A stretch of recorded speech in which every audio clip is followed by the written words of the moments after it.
Idea for the vision વિકસિત ભારત અંતર્ગત જનશિક્ષણ સંસ્થાન દ્વારા વિવિધ કાર્યક્રમ યોજાયા.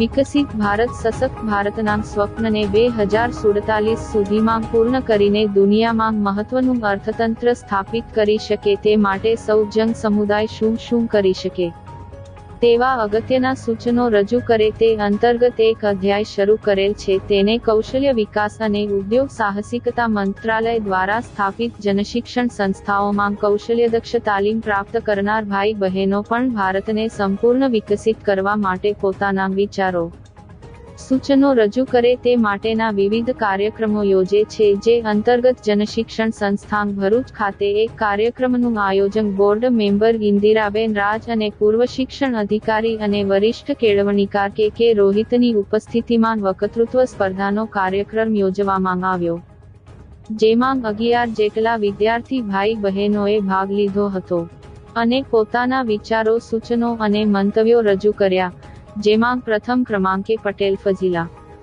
દ્વિતીય ક્રમાંકે પ્રજાપતિ જાગૃતિ અને તૃતીય ક્રમાંકે કુરેશી સલમા હતા. જે આવનારને મહાનુભાવોના હસ્તે ઇનામ તથા ભાગ લેનાર તમામને પ્રમાણપત્ર અર્પણ કરવામાં આવ્યા.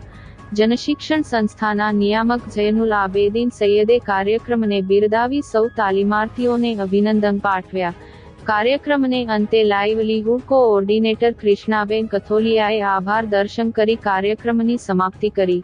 સમગ્ર કાર્યક્રમનું સફળ સંચાલન હેતલબેન પટેલ દ્વારા કરવામાં આવ્યું. વિકાસના પંથે જઈ રહ્યો છે, દુનિયામાં પણ એનું નામ થઈ રહ્યું છે.